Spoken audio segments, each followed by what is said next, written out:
What's up, guys? Hope you're having a good day. We've got an amazing fight night card this weekend, headlined by Rose Namajunas and Amanda Ribas. And while I understand that it doesn't have big names on the lineup which get people excited, I promise you that there's really good fights from top to bottom this weekend, and I think we're going to get some great matchups, and it's going to be a very entertaining card. So don't miss it this weekend. It's one of the better fight night cards we've had in recent history, and I'm looking forward to going through all of the main card fights with you in this video, sharing my research with you, taking a deep dive into each of these matchups from a betting perspective, and I really hope that you're going to be able to use the information that I share with you today to make better betting decisions this weekend, maybe even earn some extra cash. But if you don't want to do the thinking for yourself, if you want someone else to take the stress, the pressure away from betting this weekend's UFC event for you, you might want to give my UFC betting service a try, specifically my live betting service. You can see my profitability chart here in the background. We make a profit most months since we've been tracking results for the last 9 years, and generally speaking, most people that join it seem to like it a lot. Most people that join tend to stick with us for a few years, so give it a try. You might like it.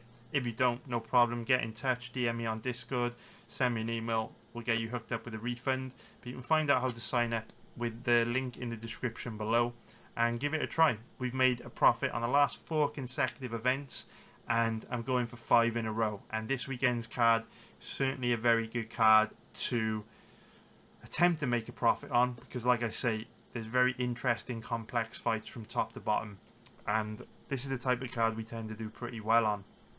So with that being said, let's jump into breaking down the first fight on this card, which is going to be the main event between Rose Namajunas and Amanda Ribas. So if we start off by taking a look at the odds on this one, we can see that Namajunas is the favourite at average odds of around 1.44, which is going to be minus 227 for an implied probability of 69%.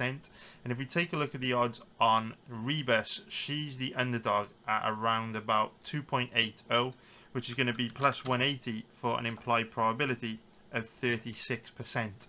So Ribas is 30 years old, 5'3" with a 66-inch reach, and Namajunas, 31 years old, 5'5" with a 65-inch reach.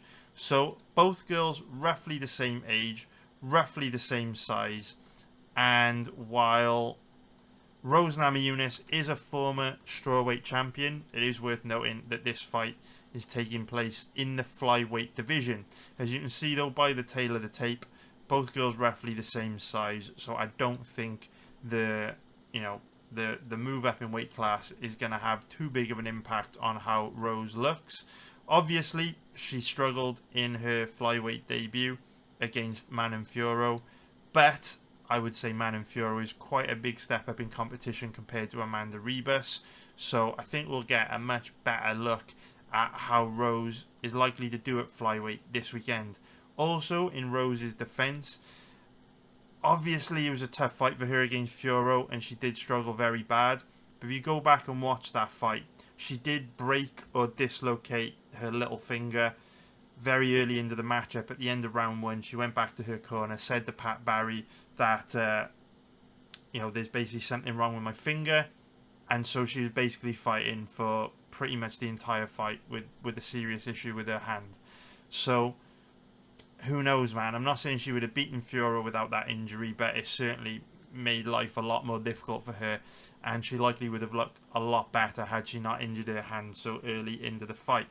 So this is a very interesting matchup, because obviously Ribas was one of these fighters who was a young, hungry up-and-coming bull that had a lot of hype behind her, and after suffering some bad losses, that hype kind of fizzled away. And you've got Rose, former world champion, one of the best strawweights in the history of the division, who's moving up to a new weight class now to try and become a 2-division champion.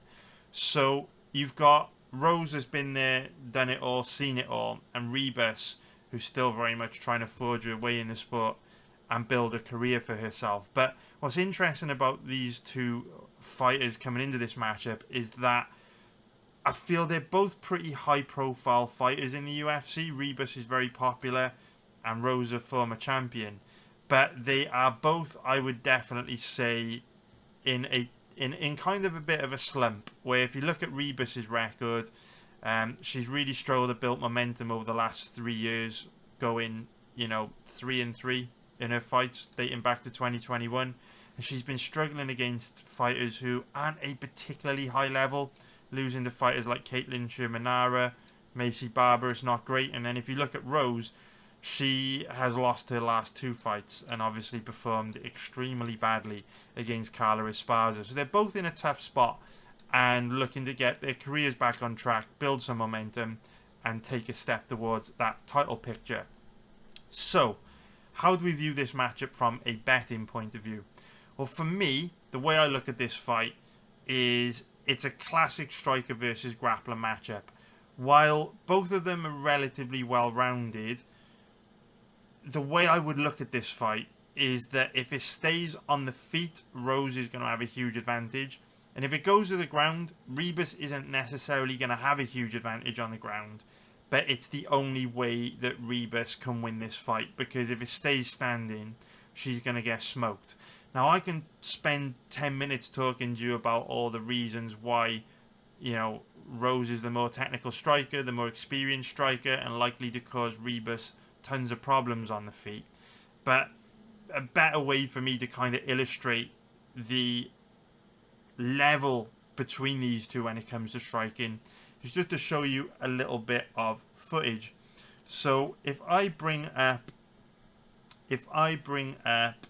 Amanda Ribas's last fight against Luana Pinheiro, let's just bring this up, and you can kind of see how much trouble Ribas is likely to be in this weekend against Rose. So I think we can all agree that Luana Pinheiro is nowhere near the level of striker that Rose Namajunas is. If you think about Rose, she's beaten, fierce, aggressive, powerful, athletic freaks like Weili Zhang.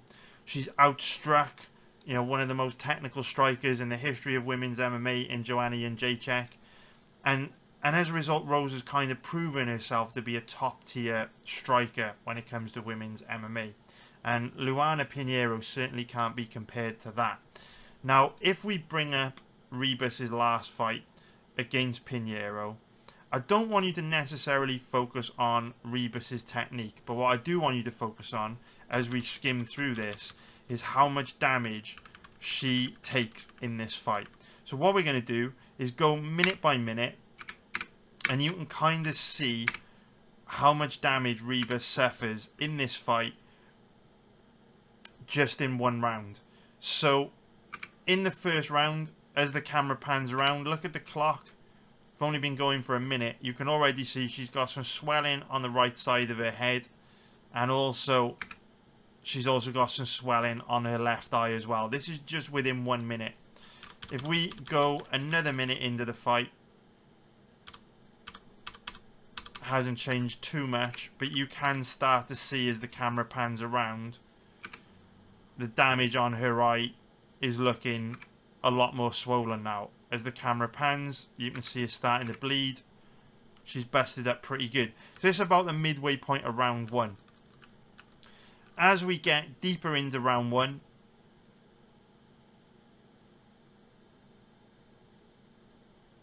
you can see that that's a good example, right? She's just taking clean, hard shots.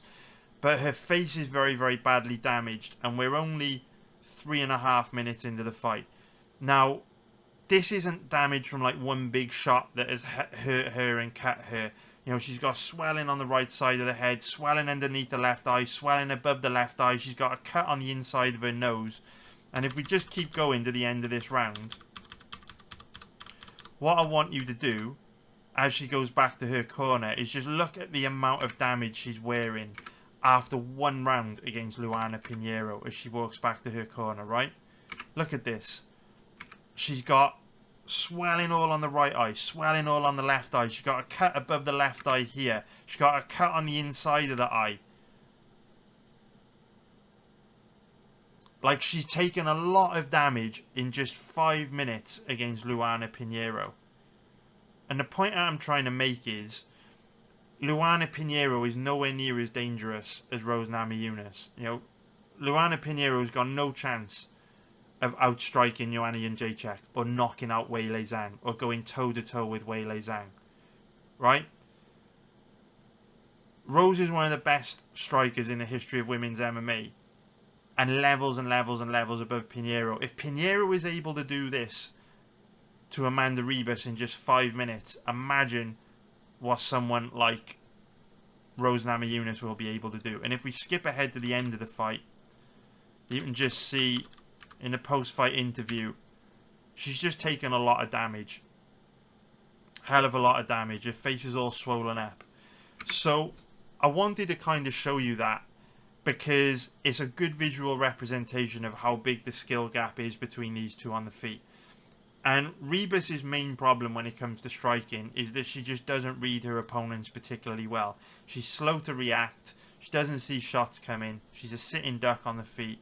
She doesn't wear damage well. So where Rose has got good footwork, good movement, she's very accurate, she's very technical, should be able to dance around Ribas and light Ribas up. If the fight stays standing, it won't be a contest on the feet. But on the ground is where things do get a little bit more interesting. Now, Rose Namajunas is one of these fighters who's got a strange quirk to her overall game, in that she's a good grappler offensively, but a bad grappler defensively. So her offensive wrestling is pretty good. Her top control is pretty good. Her submission game is very, very good. But if you put her in bad positions on the ground, she's actually very bad. If you put her on her back, she's quite weak off her back. Doesn't show a lot of urgency to work back up to her feet. Isn't particularly good at working her way back up to her feet. So on the ground, there's some real opportunities for Ribas to cause Namajunas problems. So whenever we're talking about a fighter like Namajunas, where her issues on the ground aren't really, really obvious to everyone, you're always going to have naysayers that kind of dispute what I'm trying to say. So I just want to show you a little bit of footage on Rose, just to plant some seeds in your head as to opportunities Ribas is going to have in this fight if she comes in with a grappling heavy game plan. So the first thing that I want to show you is actually not from an MMA fight at all, which I know is a little bit strange, but Rose actually recently competed in a grappling event called Fury Pro Grappling, where she fought Gillian Robertson. So just like I hope we could all agree that Luana Pinheiro is not a top tier striker, even though Gillian Robertson is a solid MMA grappler, I certainly wouldn't classify Gillian Robertson as a top tier MMA grappler, right? She's got a good ground game, decent MMA grappler, but you wouldn't put Robertson in there with the absolute best female grapplers in the world. You wouldn't throw her in there, you know, and compare her to the likes of Erin Blanchfield, right? Which really, when we're talking about Rose Namajunas, is the kind of fighter that needs to be in the discussion, because where Rose is coming in this weekend and she's talking about becoming a 2-division champion, well, who are the girls in the title picture at 125? You've got Erin Blanchfield as a good example. You know, Manon Fiorot, Valentina Shevchenko, and even fighters on the come-up like Macy Barber that's been looking a lot better recently.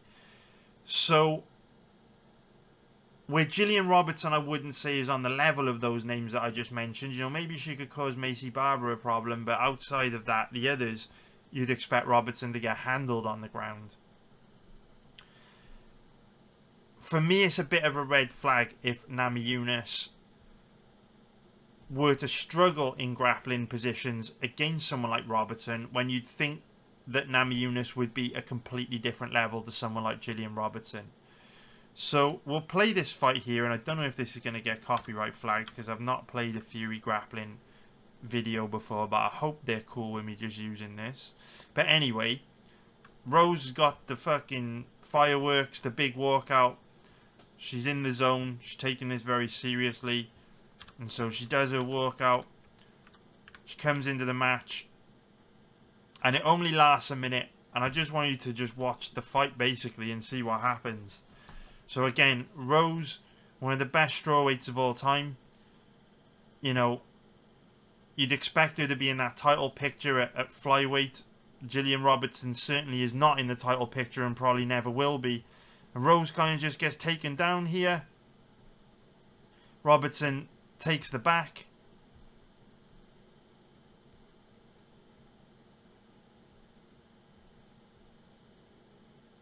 Gets that second hook in on the left side. And just starts working for the rear naked choke.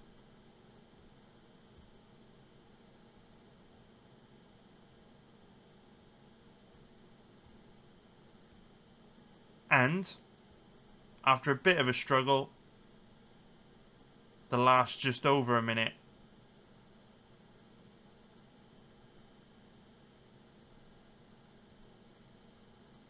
I mean, there she goes. She gets the tap. And so, look, all I would say is anyone can get caught in a bad position, right? And I understand that wasn't an MMA fight. It would be far harder for Robertson to obtain that position if there was striking involved, because Rose could look to avoid engaging in a grappling position, use her footwork and movement to keep Robertson off her. But for me, the fact that Robertson took Rose down, got her back so easily, choked her out in a minute is a bit of a red flag. Because while I'm not saying Amanda Ribas is as good on the ground as Gillian Robertson, I certainly think Ribas is a capable grappler. And something else that's interesting to consider is that even though Ribas is quite slight, she's quite feminine, she's only 5'3", she is also a flyweight. And so, you know, I know these girls have competed at strawweight in the past. I know that they're moving up to flyweight now. But perhaps Ribas just has a lot more physicality to her ground game at flyweight than she did at strawweight. We don't know. Like, Ribas could look a lot better at flyweight. I mean, it's possible Rose could look a lot better at flyweight as well. But the fact that this is a new division now for these two does add a level of uncertainty in what to expect from both fighters this weekend. Now, obviously anyone can be caught in a bad position. That wasn't an MMA fight, and so we don't want to be too harsh on Rose. But I do just want to play you another clip of Rose, just so that you can see that there are some issues with her ground game that Ribas may potentially be able to exploit. I mean, might not be able to exploit, but may... sorry guys, may be able to exploit. So, there was a lot of grappling in this fight between Namajunas and Zhang. And Namajunas used a bit of grappling to actually win this fight. But, again, the problem with Rose, like we said earlier in the breakdown, is that she's one of these grapplers that is really good offensively, but quite bad defensively. So, again, I know Weili Zhang is a tank. I know she's very strong, she's very physically imposing, she's very powerful. But that isn't the reason why Rose struggles on the bottom in this fight. You know, I understand Zhang is heavy from top position for sure.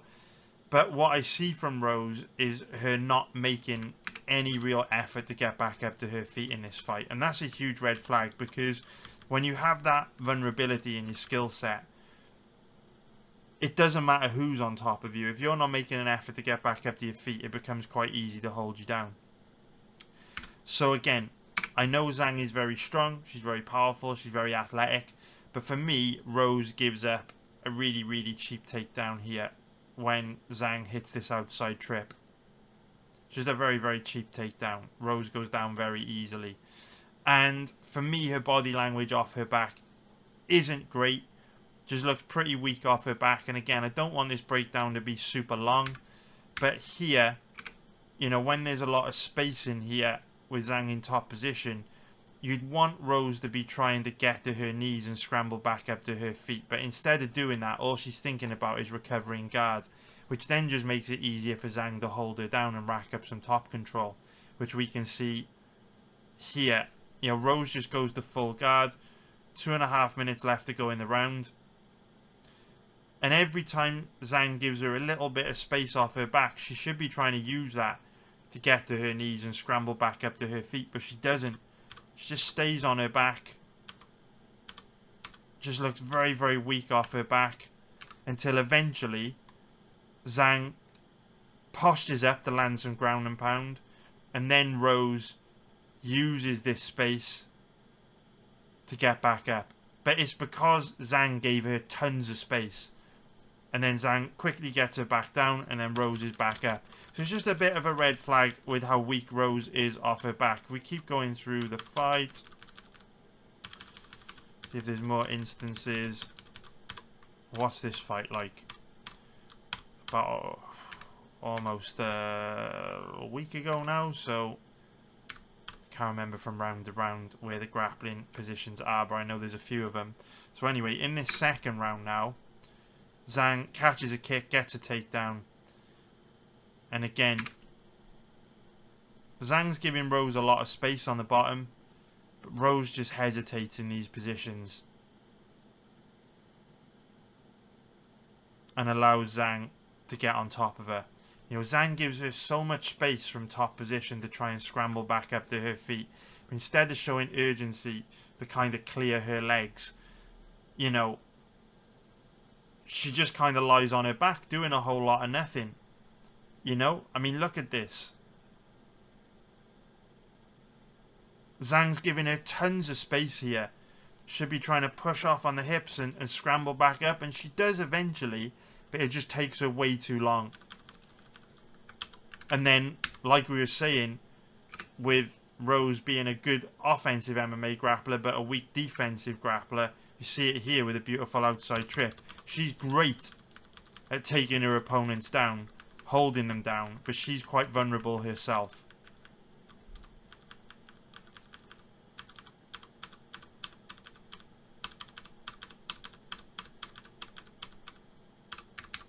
Okay, position here. Again, Rose goes down very easily. Shows a bit more urgency to get to her knees that time, but still hesitates in this position.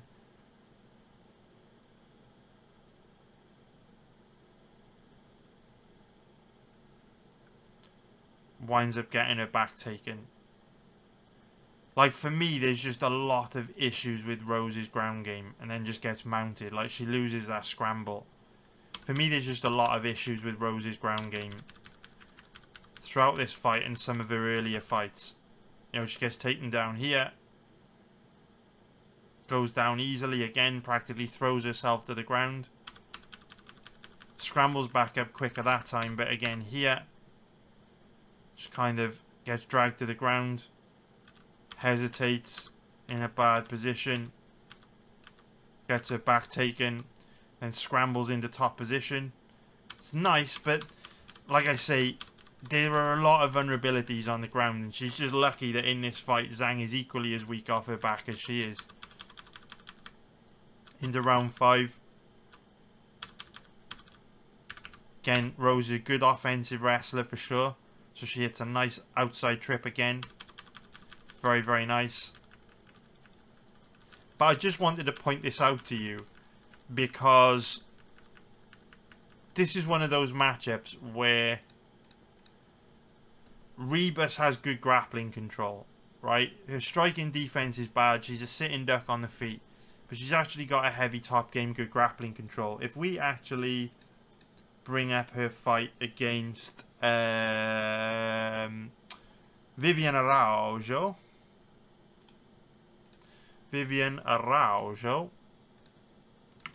Let's get this up right here. Vivian Araujo.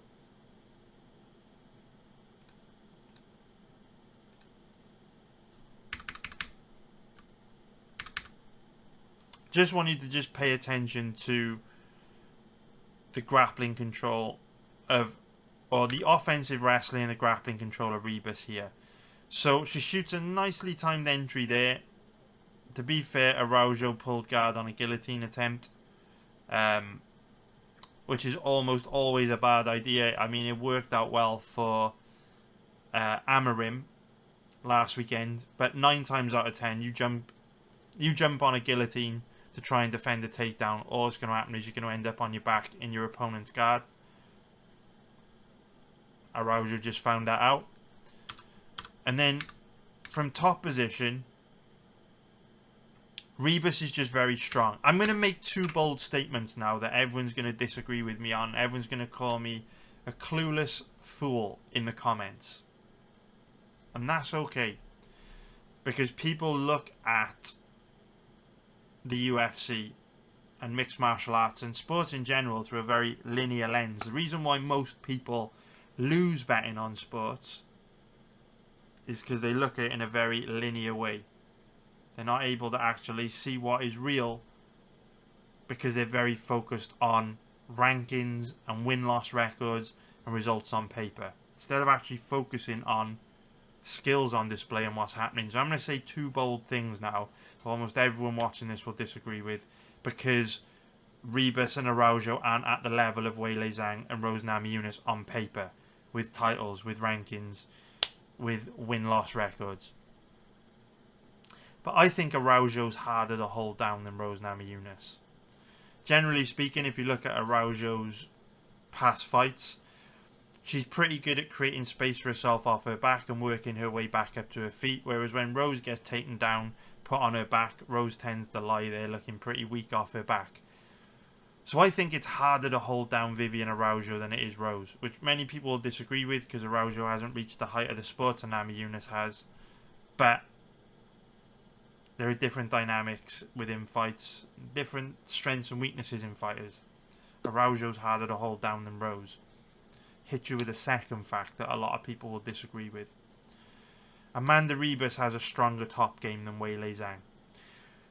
She might not have the raw athleticism or power or physicality that Weili Zhang has. Zhang is obviously very tanky, but Ribas does have much higher level technique than Zhang. So when you look at a fighter like Zhang, she's able to hold girls down because she's strong. Ribas is able to hold fighters down with very, very good technique. And technique's very important. And you really see that in Ribas' fights. When she gets into top position, it's hard to shake her off. You know, if you look at... I'll explain to you in terms of technique why Ribas' top game is heavier than Zhang's. If you look at if you study the footage we just watched of Rose Namajunas versus Weili Zhang, what do you notice? A big mistake that Weili Zhang makes throughout that fight, which probably costs her, right? Because she lost the split decision. She basically lost the split decision because of rounds Rose had, where she was able to basically finish the business end of rounds in top position. And why was Zhang repeatedly finding herself on the bottom? Well, she was finding herself on the bottom a lot of the time because she was not making Rose pay as much for how weak Rose was off her back, in terms of when Rose would hit a takedown on Zhang, she would hold Zhang down for a long period of time for the rest of the round and put the round in the bank. When Zhang would take Rose down, she would posture up a lot to land ground and pound. But by posturing up to land ground and pound, she would give Rose time and space to scramble back up to her feet. And so a lot of those rounds where Zhang had some top control, you know, those rounds could be kind of scored either way, because Rose might win a scramble, or Rose might have a period of top control, or Rose might have some success on the feet. And Zhang could have put a lot more dominant rounds in the bank had she focused on staying heavy and tight to Rose from top position and holding her down. When you see Zhang posture up to land ground and pound, all she's doing is giving Rose an opportunity to scramble back up to her feet. And while it did take Rose longer than I would have liked for her to work her way back up to her feet, for the most part, she did continue. She did eventually work her way back up to her feet in that fight, and that's for the most part what cost Zhang in the fight and why she lost the split decision. But when you look at Amanda Ribas, the difference between Ribas is that she understands the importance of staying heavy and tight from top position and holding her opponent down. And again, I don't want to make this breakdown video super long, but we can really see it if we skim through. Every time she gives a little bit of space to Araujo to improve her position or pass her guard, The minute Araujo gets in a position where she's getting close to getting to her knees and being able to stand back up, Ribas stays heavy and tight and takes that space away. When you see Ribas in this top position, I'm just going to skim through so the breakdown video isn't super long. But what do you notice about Ribas in top position compared to Weili Zhang, right? You look at Ribas here. She's heavy and tight. She's pinned tight to Araujo. Araujo's got no space to move. When you look at Weili Zhang on top of Rose Namajunas, what do you notice? She's posturing up a lot to land ground and pound. So she's giving Rose a lot of space to move around on the bottom and find ways to get back up to her feet. Whereas Ribas, heavy and tight. Heavy and tight. You know, in this position where Araujo is close to getting back up to her feet, Zhang would be more focused on landing ground and pound, which would then enable Araujo to scramble back up. But what is Ribas doing? She's going to wrist control. She's trying to control the upper body of Araujo and flatten her back out. Staying heavy and tight to her. She's got this overhook on the right side. She's not allowing Araujo to break free. Sticking tight to her. And so Araujo does work her way back up to her feet, which is impressive, right? Because Ribas was looking heavy from top position. She was staying nice and tight to her. And Araujo worked her way back up to her feet by using really good technique. Whereas Rose, we know, is very, very weak off her back. So then if we go into round 2. So Araujo loses her footing, ends up on the bottom. Nice little ankle pick there from Araujo.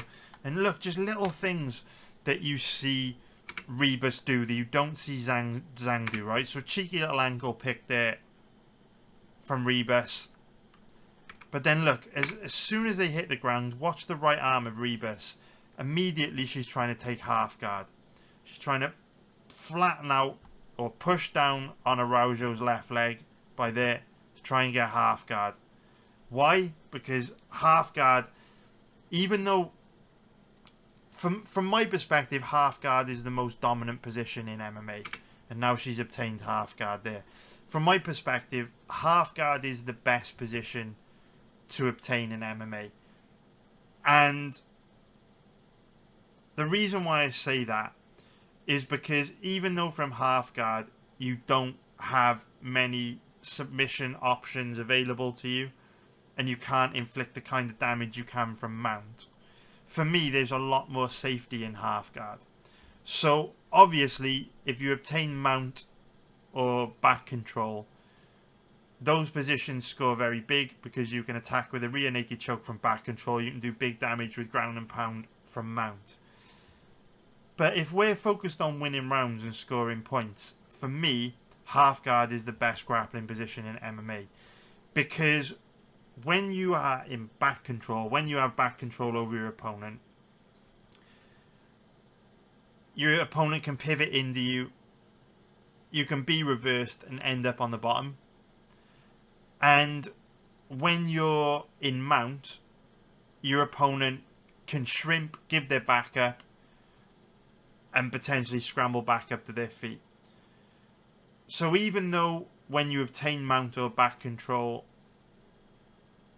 you can cause a lot more immediate problems to your opponent than you can when you're in half guard. When you're in half guard, you can stay much heavier, much tighter to your opponent from top position. It's way harder for them to reverse you. It's way harder for you to lose the dominant position. So when I see a fighter like Ribas actively work for half guard, I like it. Because for me it shows that she understands the importance of position over submission. Like here is a really good example, right? Araujo's guard is very weak. Doesn't really have control of this left leg from Ribas. If Ribas wanted to, she could pass in the mount relatively easily from here because her left leg is essentially free. But she likes half guard. She understands that I'm safe here. I can just chill here. I'm very, very safe. There's no need for me to advance the mount and risk giving Araujo an opportunity to buck me off or shrimp. and escape this position, I can just stay in half guard and just chip away at her. I might go to mount later in the fight when I wear her down to the point where she isn't going to have the energy to scramble from the bottom and buck me off from mount. But for now, I'm just going to stay in half guard and wear her down. So when we look at these grappling positions, this is why I say that even though Ribas hasn't achieved the things that Weili Zhang has achieved in the sport, you know, she's not a she's not a world champion, you know, a win-loss record's not as impressive, she doesn't have the scary highlight reel knockouts. When you look at the technique, Ribas' grappling control's a lot better than Zhang. And look at this grappling IQ, right? We were talking about how Ribas could have obtained mount as soon as she hit the ground because of how weak Araujo's guard was. But she's very patient. She's a very intelligent MMA grappler. So she took a couple minutes to wear Araujo out first. And then what did she do? Well, then she starts working for mount. When she feels she's worn Araujo down to the point where Araujo won't have the energy to escape mount, that's when she takes mount. And look at how easily she gets it with Araujo mounted here. Look, it was effortless for Ribas, and now she can get to work with the damage.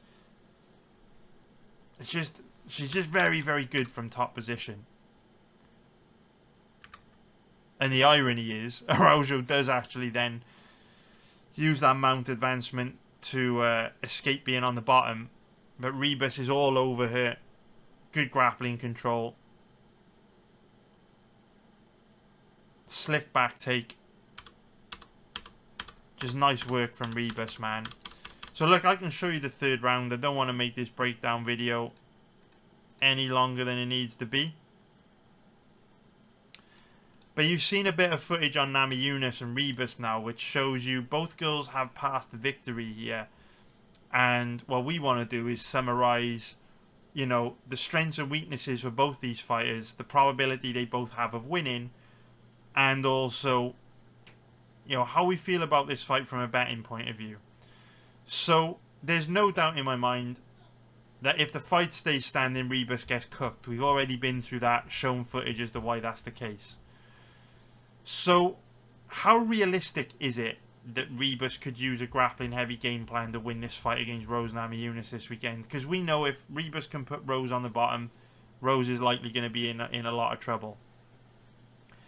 Well, the problem with Ribas is that she isn't the best offensive wrestler. She's got a really high level ground game, but in a similar sort of way to Mackenzie Dern, she struggles to get her opponents to the ground.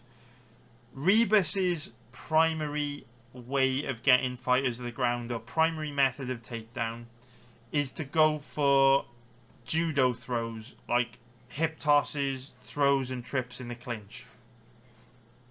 It's a bit of a problem when you face someone like Rose Namajunas, because with how good Rose's footwork and movement is on the feet, it's not easy to grab a hold of Rose in the first place where you can even start working for trips and throws. And with how bad Ribas' striking is, she is a sitting duck on the feet. And we know that Rose can inflict big damage with her striking, and we also know that Rose has got true legit one-shot knockout power. So when Ribas is going to be coming forward looking for the clinch, she's just going to be getting lit up by Rose from the outside. And then even if Ribas were to get to the clinch, still isn't easy to upset the balance of someone like Rose off judo trips and throws, because Rose's balance is very good. She's very athletic. She's got good footwork. So typically speaking, the way that you get Rose down is by getting in really deep on her legs, single legs, double legs, nice body lock takedowns, inside outside trips, taking her down that way, maybe a bit of chain wrestling. That's typically not what we see from Ribas. Now, when it comes to fights like this, it's very important to keep an open mind. And just because we've not really seen a whole lot of chain wrestling from Ribas in the past, doesn't mean that we can't see a whole lot of chain wrestling from Ribas this weekend. Because if we think about it, this is a big fight for her. Biggest fight of her career, big name, and I believe, not 100% sure on this because I haven't gone back and actually checked this, but I believe this is also her first ever main event. So it's a big opportunity for her, and she should be very motivated coming into this fight. She's probably taking this training camp extremely seriously. So knowing that she trains at the best MMA gym in the world, American Top Team, knowing how much damage she's taken on the feet in recent fights and how she's been brutally knocked out in a few of those fights, if you're Amanda Ribas and a part of Amanda Ribas' team this weekend, you've got to be thinking, we do not want to be standing and striking with one of the best strikers in the history of women's MMA, or this is not going to end well for us. So what is our path to victory? How are we going to beat Rose Namajunas this weekend? Are we just going to go in there and get lit up and probably knocked out? Or are we going to try and fight smart and use a game plan and strategy that gives us a really good chance of winning this? And if you're Amanda Ribas' coaches, if you're Amanda Ribas, you know that in order to win this fight, you're going to have to use a grappling heavy game plan. And you also will know it's probably not very likely you're going to be able to get Rose down with judo trips and throws from the clinch. So I would imagine Ribas has been working real hard on her wrestling for this camp. And she's got good cardio.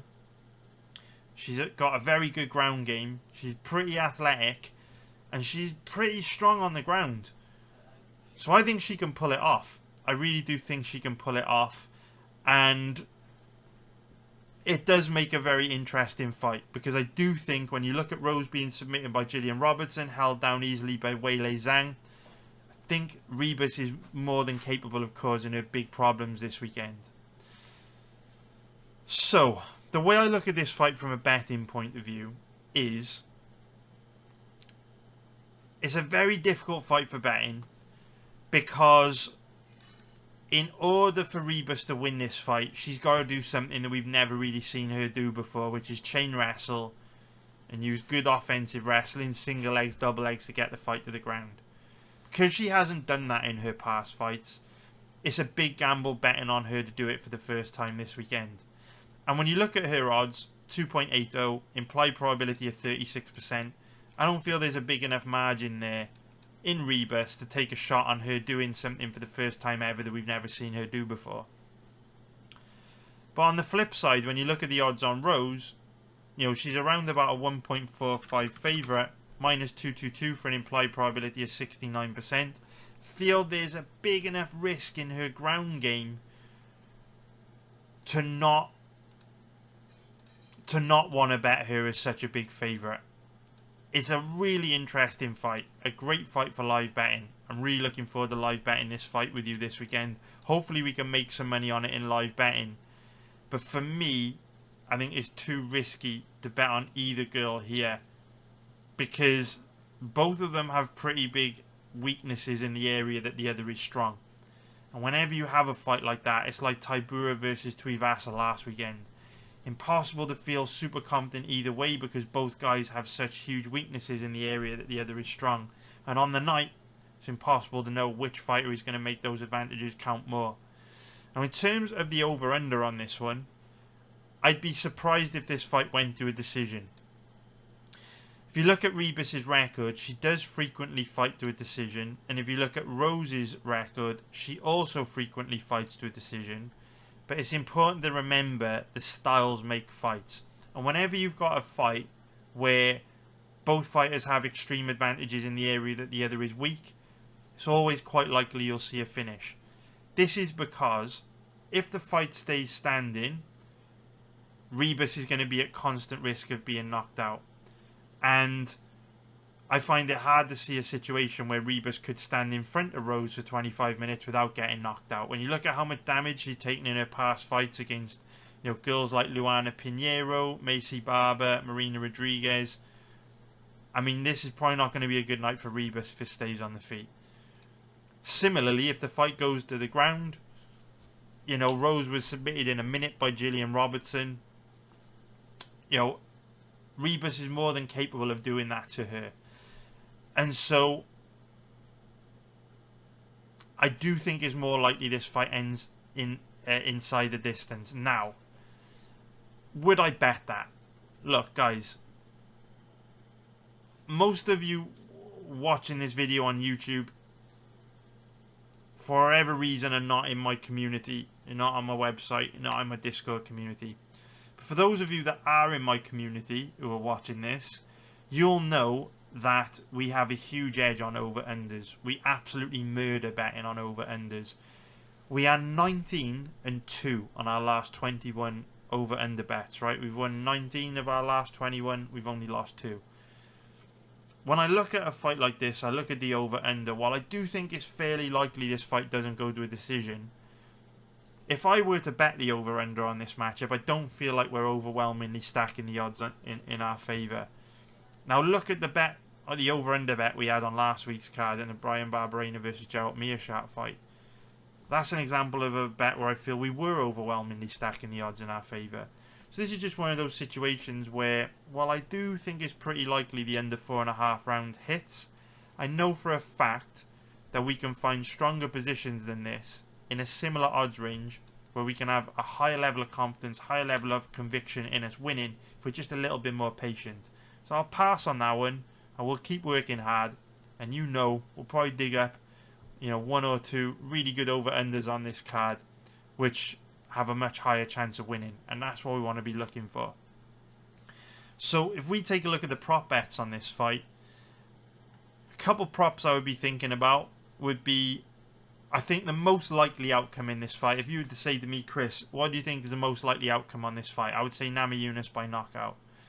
Because when you look at past performances, Ribas' style of getting fights to the ground will not be that effective against Rose, which means it's more likely the fight will be a stand-up fight. And I think Rose absolutely smokes Ribas on the feet. So for that reason, Rose by knockout or TKO is the most likely outcome. The odds are absolutely terrible, though. Absolutely dreadful. Dreadful. So I wouldn't go with that. Yeah, it's quite tricky, actually. I don't really like too many of these props. I would probably pass on that. I would give them a miss. Now let's break down the next fight on this card, which is going to be Justin Badman Tafa around 1.53, which is going to be minus 189 for an implied probability of 65%. If we take a look at the odds on Tafa, he's around an average of 2.55, which is going to be plus 155 for an implied probability of 39%. So Tafa is 30 years old, 6 foot tall with a 74-inch reach. Carl Williams, 34 years old, 6'3", with a 79-inch reach. So we can see not a big difference in age, but you can see that Williams is a bit longer, a bit taller than Tafa, has a 5-inch reach advantage, which is very nice statistically. 5-inch reach advantage gives him round about 65% chance of winning.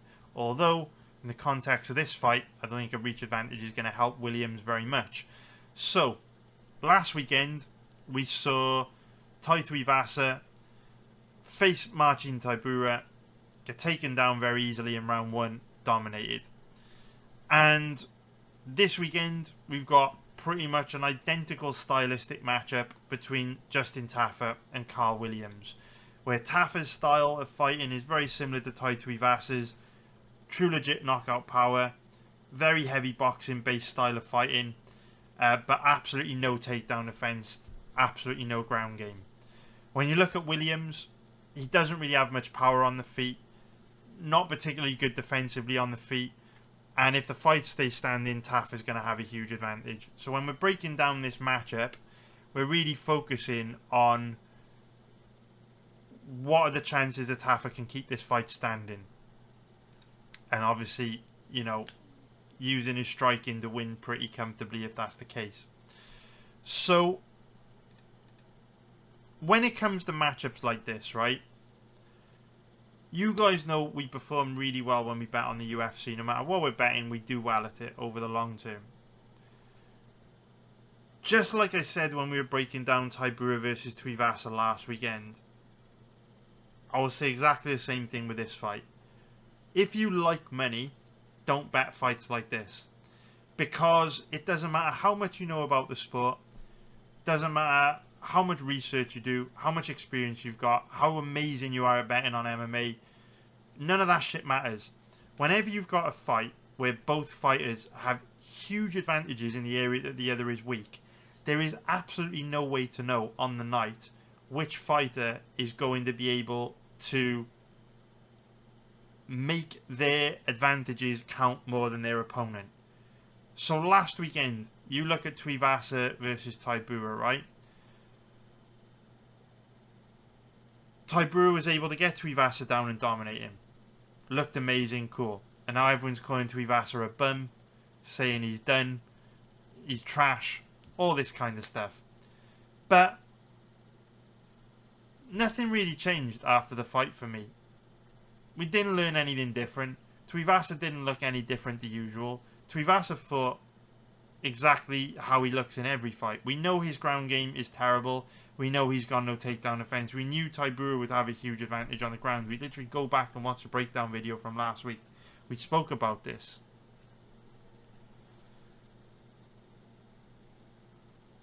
But in a different universe, in a different parallel universe on a different night, Tuivasa could just have easily have landed a big combination and knocked Tybura out before Tybura had an opportunity to get the fight to the ground, right? So when you bet a fight like last week, if you bet Tybura, it's not like you placed an amazing bet. It's not like you predicted how the fight would play out perfectly. It's not like you did some amazing thing.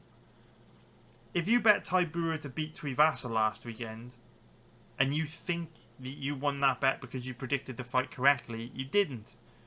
What you did is exactly the same as what someone did who bet on the spin of a roulette wheel landing on a black number and winning. You didn't predict that the spin of that roulette wheel would land on a black number. You just fucking gambled and got lucky, right? When you look at a fight between Tybura, Tuivasa, Tafa and Williams, no matter whose side you go with, you're taking a big gamble. Because you know, if the fight stays standing, Carl Williams is bad defensively, he can't match Tafa technically, he slows down his fights we're on, and if he can't get the fight to the ground, he's going to get knocked out. And whether Williams wins or loses this weekend doesn't change that. On the flip side, if you bet Tafa this weekend, it's a bad bet. Because you know, all Williams needs is one takedown, and he can do to Tafa what we saw Tybura do to Tuivasa last weekend. The problem with these guys like Tuivasa and Tafa is they just don't improve. If you go and watch Tafa's fights before he came to the UFC, his ground game is literally a joke. And while it's been a long time since we saw his takedown offense and ground game tested, guys like Tafa very, very rarely improve. The only guy I can ever think to actually significantly improve their takedown offense and ground game was Mark Hunt. That's because he went to ATT and trained, takedown offense and ability to scramble back up to his feet over and over and over and over again for months. And now some people say, how can you say Hunt's takedown offense and ground game was good? Because it wasn't. The thing about Mark Hunt is he was virtually impossible to take down when he was fresh. When you've got visions in your mind of Hunt being dominated on the ground, it was almost always after his opponents had worn him down first. But when he was fresh, he was very difficult to hold down. So anyway, this is one of those fights where it's just, you won't find a strong position on either side because both of them have extreme advantages in the area that the other is weak. So for me, I wouldn't bet a fight like this. So what does this mean from a betting point of view? Well, it's a tricky one. Because a lot of the time, when you've got both guys that have got extreme advantages in the other area that the other is weak, I would just say take the underdog because you're going to get a better risk to reward ratio for your money. I do quite often feel a little bit differently in fights like this, right? If you go back and watch the Tybura versus Tuivasa video from last week, I picked Tybura to win that. We obviously hit an even money bet on Tybura. And that's because whenever you've got a fight where a grappler has a huge advantage over a striker, I always prefer to take the grappler. Just because the grappler can dictate where the fight takes place. If the fight stays on the ground, Tafa is unable to use his advantages on the feet. And so with Williams having the huge edge when it comes to grappling, he's got the ability to kind of disable Tafa's advantages striking and put Tafa in a position where he can't use his strengths. Now I know on the flip side, Tafa can make life uncomfortable and difficult for Williams if it stays standing. But Williams has more options than Tafa on the feet in terms of Williams can avoid engaging you know, he can be very passive and tentative and, you know, look for spots to get the fight to the ground. There are opportunities for Williams on the feet. Whereas if Williams gets Tafa down, gets into top position, like, it is fucking over for Tafa. He's got no chance. He's absolutely screwed. So, yeah, it's one of those fights I wouldn't go near, man. In terms of the over-under, again, I wouldn't touch it. Because whenever you've got a situation where both guys have got extreme advantages in the area that the other is weak, a finish is very likely. Because if the fight goes to the ground, Tafa's not skilled enough to defend himself. If the fight stays standing, Williams is at constant risk of being knocked out. My personal lean on the over-under is that it will last under 1.5 rounds. Because I think the advantages of both guys have got are so huge that I don't see Williams surviving long with Tafa on the feet, and I don't see Tafa surviving long with Williams on the ground. Yes, I know Williams doesn't have the most devastating ground game, but neither did Marcin Tybura. At the end of the day, when you have no idea how to defend yourself on the ground, like these guys like Tafa or Tuivasa, guys like Williams and Tybura, even though they're not the most dangerous on the ground, they can suddenly look very dangerous because they're facing a guy that doesn't know how to defend himself. So I think that under 1.5 rounds is more likely to hit here. But again, our edge betting on over-unders is huge. We're 19-2 on our last 21 over-under bets. We absolutely crush on over-unders. If you're not a part of my community, you know, head on over to my website, join us, because we are printing money on over-unders. And the over-under on this fight is just too risky for me. It's not the kind of over-under I want to go for. We got a good chance of finding one or two much better over-unders on this card, which give her a much higher chance of winning, and that's what we're going to be looking for. In terms of the prop bets on this fight, the prop bets. What shall we go for? Let's take a look at how Williams likes to finish fights on the ground. He doesn't really. He's an absolute decisionator. So, what I would be looking at here, and it's quite disappointing that the odds are what they are, I would be considering a win on Williams by knockout or TKO. On the basis that, just like Tybura last week, he might be able to put Tafa in a bad position on the ground, stop him with ground and pound. But I was hoping the odds were a lot better than this. If they were like 8.0, 9.0, plus 700, plus 800, then I would have pulled the trigger, but these odds are pretty shit. So even though when you look at Williams' record, he's a decisionator, people have kind of bet him to win by knockout or TKO on the basis that if he were to get a win by ground and pound, he would class as a win by knockout or TKO. So those odds are really short for me. They're really tight. People have worked that out, unfortunately. So yeah, I would pass on that. Pretty rough odds. Yeah, don't like the props on that fight. I would give them a miss. So I hope you found that useful. Now let's break down the next fight on this card, which is going to be AJ Dobson versus Edmen Shahbazyan. This is a very peculiar fight, this. If we start off by taking a look at the odds on this one, we can see that Shahbazyan is the favourite at average odds of around 1.49, which is minus 204 for an implied probability of 67%. If we take a look at the odds on Dobson, he's around an average of 2.65, which is going to be plus 165 for an implied probability of 38%. So Dobson is 32 years old, 6'1" with a 76-inch reach. Shahbazyan, 26 years old, 6'2" with a 75-inch reach. So both guys roughly the same size. There's an age gap, but it isn't really meaningful in the context of this fight. This is an amazing matchup. You know, like, a lot of people have been very critical of this card this week because it doesn't have many big names on it.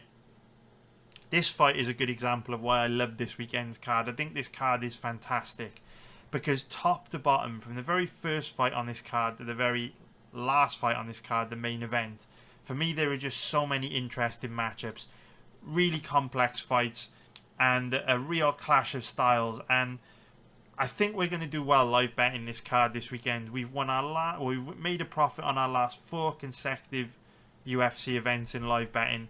We're trying to make it 5-0. I think our chances of going on a 5-event winning streak are so high this weekend because I love this card, and this fight is a really good example of why I like this card.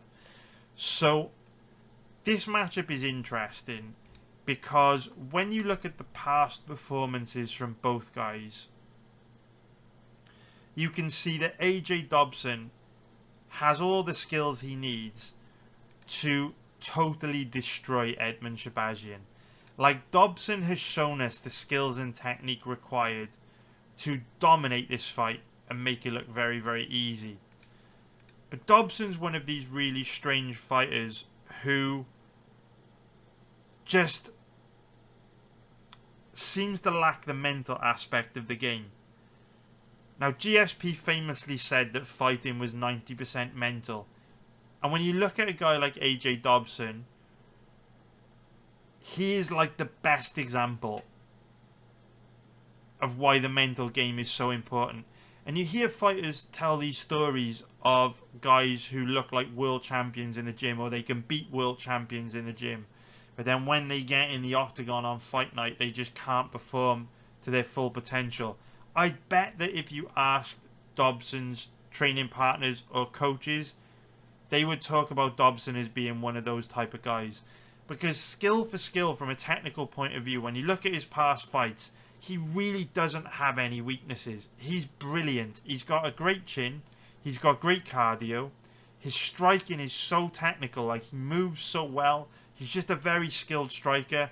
And his takedown defense and defensive wrestling is also really, really, really good.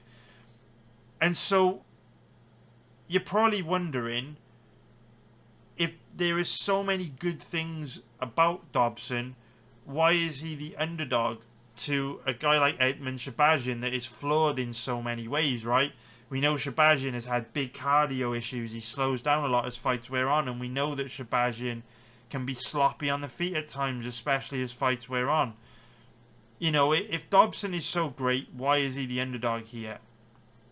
And that's an interesting question. And what I would say about this fight is, the problem with Dobson is that you cannot trust him to fight in a way. You cannot trust Dobson to fight to his full potential. So, let me explain. You can watch footage of Dobson and you can see that he moves extremely well. He's got amazing technique, throws a nice diverse range of strikes, and also throws with a decent volume. There's so many positive things to say about Dobson's striking. But then you can watch other periods of his fight, other 1 or 2 minute sequences, where he barely does anything. Throws really low volume, doesn't really let his hands go. He's just very passive, very tentative, and lets rounds slip away from him. Dobson's almost one of these guys that seems to have some kind of mental block where it's almost like he needs to make fights close. He can't just go out there, perform to his full potential for 15 minutes and really put it on his opponent for the entire duration of the fight. It's almost like he has to hold back a little bit in order to face some adversity. You see this in fighters every once in a while. I mean, you see this in people in every walk of life, right? Where some people just seem to have a self-destructive aspect to their mentality. We all have friends or family members like it, where you think, man, if you just stop doing that one thing, man, if you just stopped drinking, or, you know, if you just stop drinking, how much of a boost that would give to so many aspects of your life. Or, you know, if you just stop turning up late for work, you know what I mean, you'd be able to hold down a job or have a much better career. Like, little things like that, right?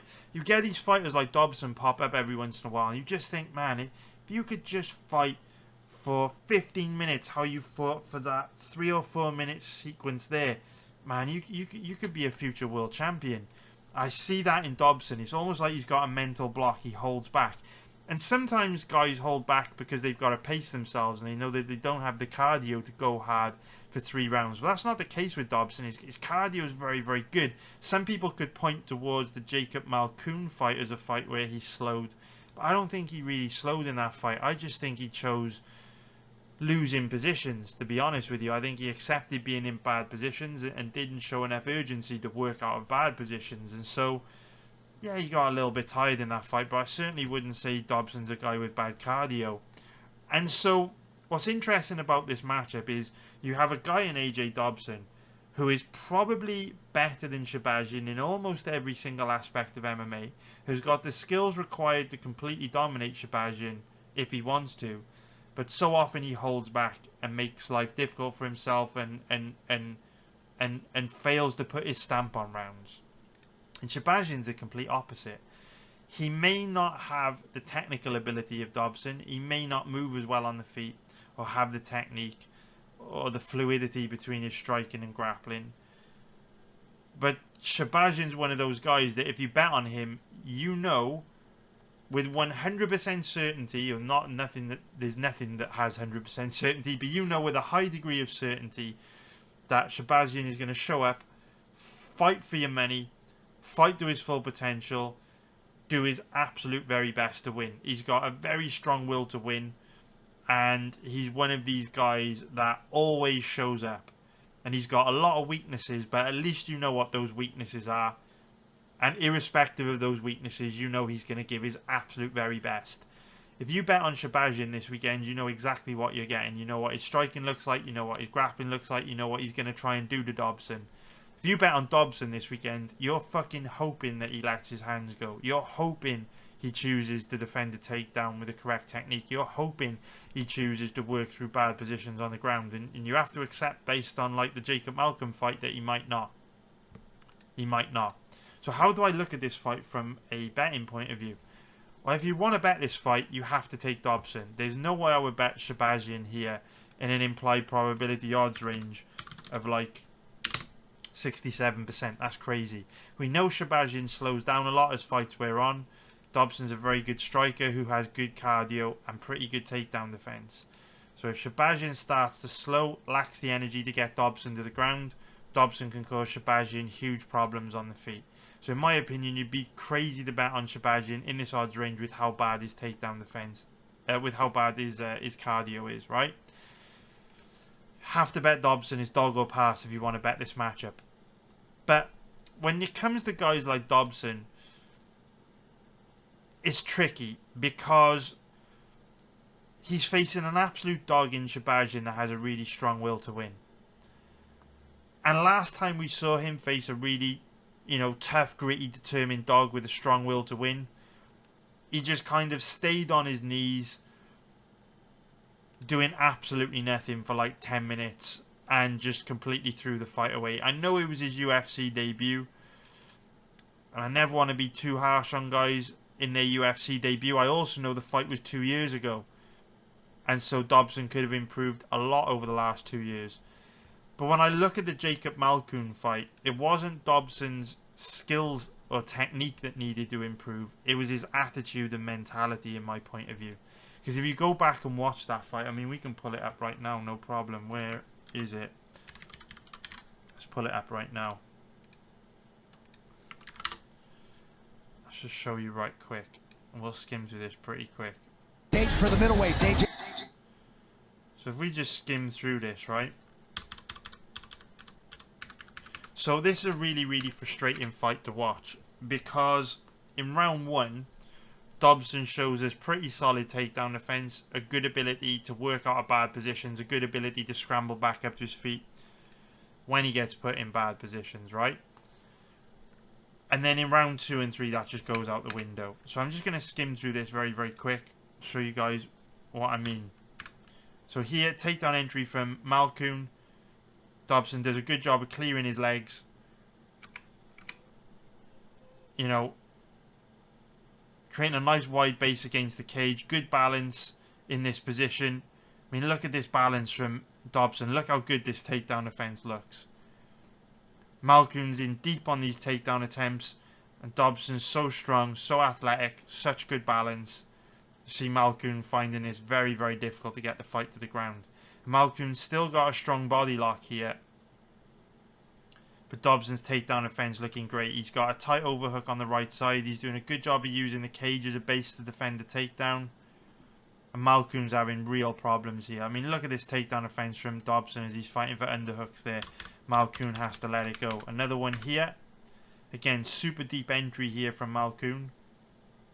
Look at that. Look how deep he is on the legs here. But again, Dobson's takedown defense is so good. His balance is so good. I mean, look at this. Malkoun even gets his hands connected around Dobson's legs. But look at this. As he picks Dobson up again. Brilliant balance here from Dobson. Very athletic, very strong, great takedown defense. This is like top tier takedown defense here from Dobson. These are super deep takedown entries from Malkoun. Dobson doing just such a good job of stuffing them. He's got that tight overhook on the right side that he's working off. And look, Malkoun forced to let go of it. So we just skip through. And the rest of the round is Dobson basically just lighting Malkoun up on the feet. I mean, look at this balance, right? So you watch this first round and you think, fuck me. Dobson's takedown defense is legit, right? Dobson's takedown defense, absolutely on point. Really, really good. And so when you look at that first round and you think, you know, Shahbazyan is one of these guys that is a good offensive wrestler, but a little bit sloppy on the feet. Dobson's a very technical striker, and you think, you know what? If Shahbazyan can't get this fight to the ground with how good Dobson is of a striker, Shahbazyan's probably going to get lit up and outstruck on the feet. When you look at that first round, you're thinking, damn, like this could be a tough fight for Shahbazyan, right? Shahbazyan's really going to struggle to get this guy down. His takedown defense looks amazing. But then look what happens in rounds 2 and 3. Look what happens in rounds 2 and 3. It's kind of crazy. So it starts off well. But then Malkoun does get a takedown about halfway through round 2. And Dobson isn't tired here. Like, if we look at his body language just before. Still moving well on the feet. Still sharp. Still fresh. But as he gets taken down, just watch this. Just hesitates in this position. Just hesitates. Just hesitates. And again, I don't want this breakdown to be longer than it needs to be. There's 3 minutes left to go in round 2. And he just allows Malkoun to have this body lock. Like, remember how good his takedown defense was earlier in the fight. And how Dobson would show a lot of urgency to work out of bad positions. Like, where's that now? He's just allowing Malkoun to have this back control position. And Malkoun doesn't have a lot here. He doesn't have control of the body. He hasn't tied the legs up. Dobson could stand up and explode out of here if he wants to. But he's just choosing to accept this position. It's bizarre. Look at this. Just allows Malkoun to chip away at him. Such a strange second round. And then if we go into round 3. Again, Dobson doesn't look tired here. It's not like he's gassed out of his mind and he doesn't have the energy to work through that position. Look, he's moving light on his feet. Hand speed still pretty good. He's not breathing too heavily. He's still looking sharp here right at the beginning of round 3. Looks alright here. Look how sharp he looks. He's looking alright.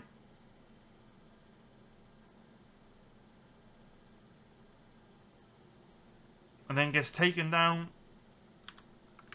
Here, dragged to the ground, gives up a cheap takedown. And again, just like round 2, just allows Malkoun to just kind of out-hustle him and big brother him in these positions, which is so weird to me. Because he showed in round 1 that he's got the takedown defense to not give up these takedowns. And he also showed that he's got the technique to work through positions such as this. So this is a really good example for me of a fighter who has some kind of self-destructive mentality where He's had a great first round in his UFC debut. He's won round 1 decisively. Everyone can agree that Dobson won the first round. And then for whatever reason, he can't keep that up in rounds 2 and 3. The wheels come off. He just accepts being in bad positions. When you know he knows how to work through them. It's so strange to me. So this is an interesting fight because Shahbazyan's an absolute dog with a strong will to win. And even though he will gas, he will give his last breath to trying to win this. And he will try and grapple hard. He will try and put Dobson in these positions. And then you've got Dobson, who even though he's got all the skills required to stuff these takedowns, work his way back up to his feet, make life very, very difficult for Shahbazyan, he could implode like he did against Malkoun and just accept being in those bad positions for too long. So this is one of those fights where if I'm betting on a fighter, I want to know exactly what I'm getting, right? If I'm going to bet on a fighter, I want to be 100% sure. Right? Again, you can never be 100% sure, but I want to feel pretty confident that they're going to show up and perform to their full potential. With a guy like Dobson, I just don't have that security because of how passive he looked against Jacob Malkoun. But I've also got to accept that based on his past performances, he absolutely has the technical ability to destroy Shahbazyan. Like, if Dobson actually fights to his full potential, he's going to cause Shahbazyan big problems. And if you said to me right now, I have a crystal ball, and if you said, look, Chris, I've fucking got the Sport Almanac, I've gone back to the future, I've watched this fight on Saturday night, and I can promise you that Dobson is going to show up and perform to his full potential for 3 rounds. He's not going to underperform. How would you cap this fight? I would flip the odds. I would have Dobson in the odds range the Shahbazyan's in. But it's tough to trust Dobson because of the body language, the behaviours that he showed against Malkoun. So this is a dog or pass fight. But if you do bet Dobson this weekend, you're gambling on him showing up and performing. And he's kind of shown us in the past that he's capable of not showing up and performing to his full potential. So it's dangerous to bet him, but it's a good fight. Let me know what you think of this one. It's a complex fight. Let me know what you think in the comments below. In terms of the over-under on this one, I do quite like the over 1.5 rounds. And I will likely be betting the over 1.5 rounds. So where we've spoken about our win rate on over-unders being phenomenal, 19-2 on the last 21 over-under bets. Hopefully we can make it 20-2 on our last 22 bets by winning the over 1.5 rounds. I do like the over 1.5 rounds on this, just because if you look at Dobson, he's a bit of a decisionator. If you look at Shahbazyan, a lot of his fights end inside the distance, but they often go into the second half of the fight. And while Shahbazyan is a lot more dangerous on the ground than Jacob Malkoun, who just looks to control, I don't think Shahbazyan's going to find it that easy to get Dobson down. So that will run the clock down a bit. So yeah, I quite like the over-under on this one. Probably take over 1.5 rounds this weekend. In terms of the props on this fight, prop.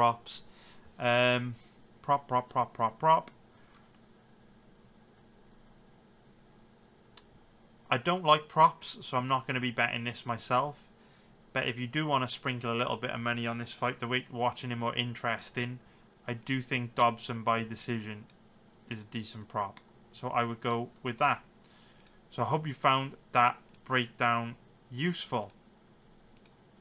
Now let's break down the next fight on this card, which is going to be Peyton Talbott versus Cameron Saaiman.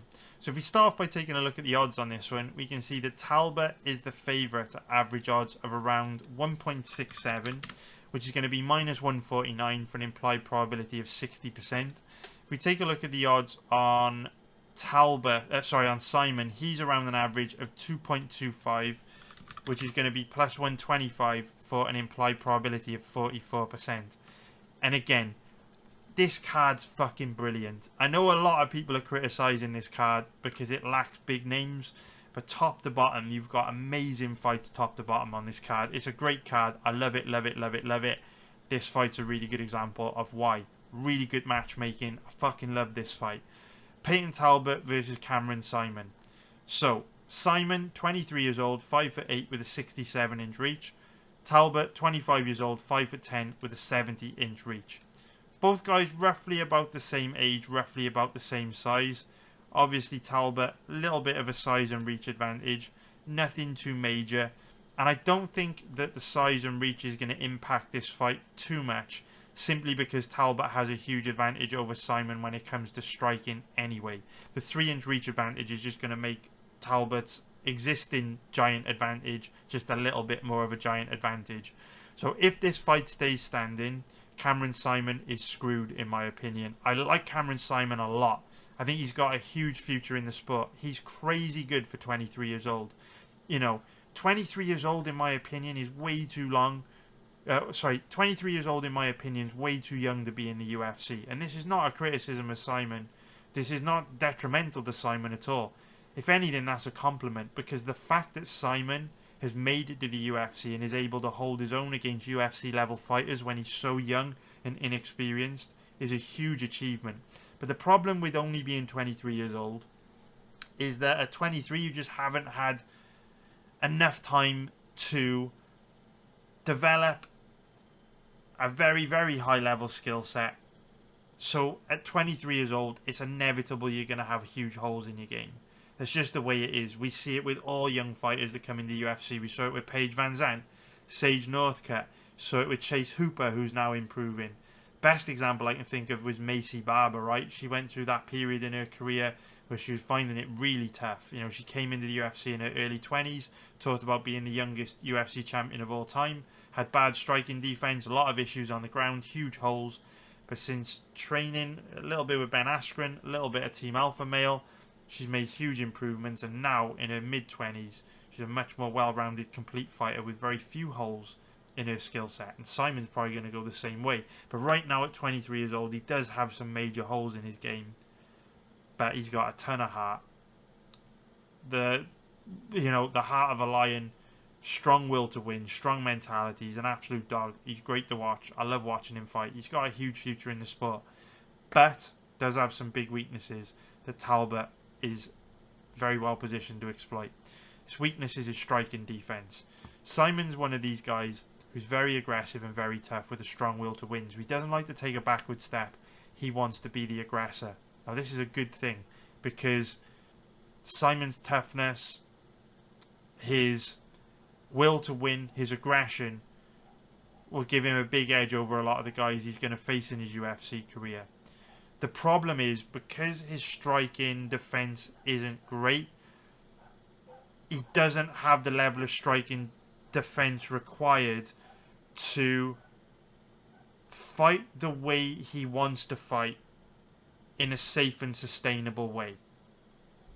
So I'm gonna use Jack Della Maddalena, or maybe Danny Silva from last weekend's card, right? Remember Danny Silva that fought Josh Kulabau? I'm going to use these guys as examples, right? So, Danny Silva, Jack Della Maddalena, Cameron Saaiman, they've all got a similar approach to striking, in the sense that they want to be the aggressor, they want to force their opponents to fight at a very high pace, and they're betting on their chin, their toughness, their durability over their opponents, and they're just basically looking to break them with pressure, right? But as we know, when you're a pressure fighter and you're constantly engaging your opponent, you're putting yourself in the firing line, right? You're leaving yourself open to counters, because the guy coming forward initiating the action is putting himself in harm's way. It's just the way it is. Why guys like, the Diaz brothers took so much damage in their career, or Tony Ferguson, because when you apply that relentless pressure, you leave yourself open to getting countered a lot. And we see that in Saaiman. Now, he's tough and he can take it, and he's got a great chin and a big heart, but he does take a lot of damage and he's bad defensively. But the difference between guys like Danny Silva last week against Kulabau or Jack Della Maddalena is that they're older, they've had longer in the sport to develop a style of striking which enables them to apply constant pressure and constant aggression in a safer way. Guys like Silva, guys like Maddalena are always going to take damage, they're always going to take big shots.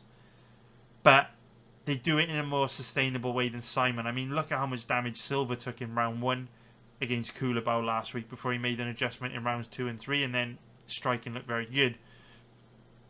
Difference between guys like Silva and Maddalena compared to Saaiman is that they're able to bob and weave and fight their way inside and read their opponents and use footwork and head movement to roll with the punches, slip shots, and sustain that pressure and aggression without taking tons and tons of damage. Now, of course, we saw in the Kulabau fight, we saw in the Burns fight, guys like Maddalena, guys like Silva are still going to take damage and eat big shots, but they're not like Saaiman, who hasn't developed the level of striking yet to read his opponents, who doesn't have the footwork, the head movement, the ability to roll with the punches, slip the shots like Maddalena and Silva do, to kind of apply that pressure and aggression without taking huge damage, right? Because when you look at Silva and Maddalena, they may eat big shots in fight, they may get damage, but they don't take huge damage or get knocked out, right? Saaiman takes a lot of damage in fights. And when you look at Talbott, he's extremely good at reading his opponents. He's a sniper on the feet. He's very technical. He's got great counters, true legit knockout power, and he's very calm and relaxed. He's a very mature fighter. There's certain guys in the UFC, or certain guys in MMA, I should say, that just have an aura of calmness and confidence in the octagon. And when you see guys that have that calmness and confidence, I think it's a lot easier for them to relax and get into their flow state and perform to their full potential, as opposed to if they're really wound up and aggressive and they want to rip their opponent's face off, or if they're really, nervous and suffering from performance anxiety. There's another guy on this card like Peyton Talbott who is very, very much, the same as Talbott in that he exudes confidence and comfort in the octagon. That's Andre Lima. Looks very good to me. If you want to watch my breakdown video for that fight and you're not a member of my community, don't forget you can watch breakdowns for all the prelim fights on this card on my website. I'll leave a link in the description below. Think about Sean O'Malley. Exudes confidence and comfort and calmness in the octagon. Peyton Talbott has that. Definitely has that. And so, when you've got a guy like Cameron Saaiman who just wants a war and he's going to come forward aggressively and he wants to get in the big exchanges, he wants to break you, he wants to outwork you, very easy for Talbott to kind of just stay calm and loose and relax and bounce around and move around Saaiman and just pick him off from the outside. So if this fight stays standing, very much favours Talbott. And I think there's actually a pretty good chance Talbott will knock Saaiman out. As much as I love Saaiman and he's tough as nails, granite chin, absolute warhorse, a dog. Can't say enough good things about Saaiman. For 23 years old, he's phenomenally good. I do think because of how reckless he is, how he struggles to read his opponents, good chance Talbott knocks him out. And if you want to kind of see for yourself why, I'm not going to make this breakdown super long by showing you footage of the striking. If you go watch Talbott's fight on the Contender Series against Reyes Cortez, and you watch Simon's fights against Christian Rodriguez, where he gets tagged clean and hard repeatedly, you'll kind of see why Talbott can cause this guy big problems on the feet.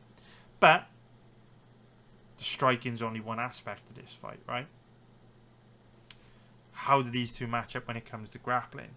Well, let's look at some footage. See if we can figure it out. So, in the breakdown video for Edmund Shahbazyan versus AJ Dobson, we're talking about how the mental aspect of the game is huge, and how this was an area where AJ Dobson looked to be lacking because he accepted so many bad positions in that Jacob Malkoun fight.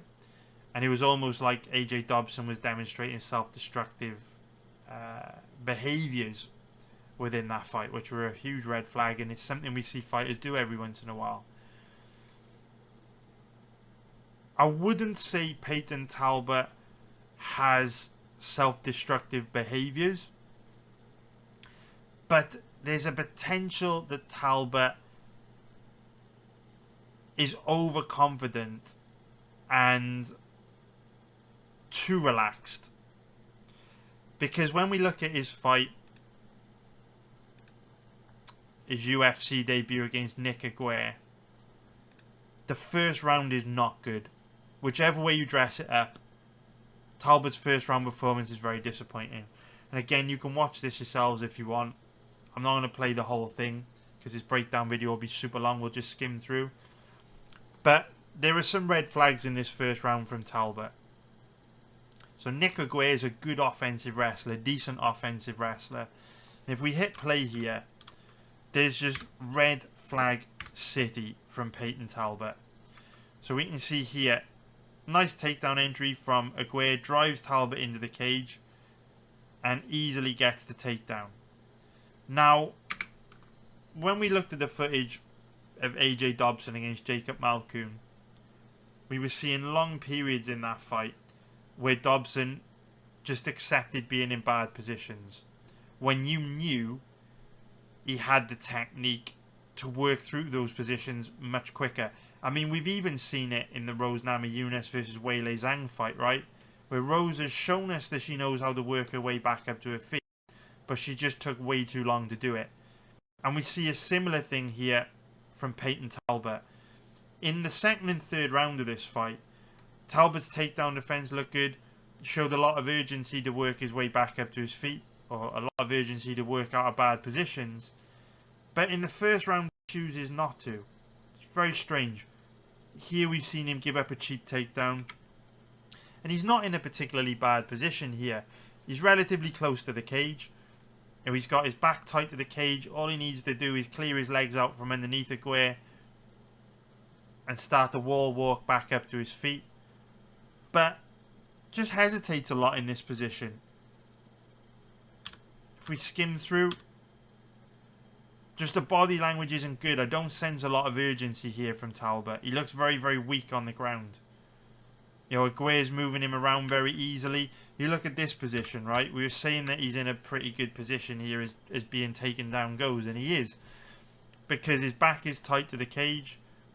And so long as his back's tight to the cage, Aguirre can't get to his back. And by keeping his back tight to the cage, he can slowly start to slip his legs out from underneath Aguirre and wall walk back up to his feet. A well-trained fighter in this position will keep his back stuck to that cage like glue. But Talbott's just very casual here, and he allows Aguirre to move him away from the cage, which then means that Aguirre can flatten him out, put him in a much worse position. So Talbott just looks very, very weak here to me. Notice how he's just using that wrist control on the right side to move Talbott away from the cage, and now Talbott's in a real bad position because he can no longer use the cage as a tool to wall walk back up to his feet if Aguirre passes his guard on this right side and creates a barrier between Talbott and the cage. But again, you can just see Talbott looking very weak off his back. Very, very weak off his back. Very weak here, showing no urgency to work through these positions. Same as Dobson. Just gives his back up, hesitates here. Should be showing more urgency to explode back up. Like, it took him like 2.5 minutes to work through this position. And eventually gets back up, but again, doesn't show a lot of urgency to work through this position up against the cage when Aguirre's got this body lock. And Aguirre just drags him back to the ground off this back take.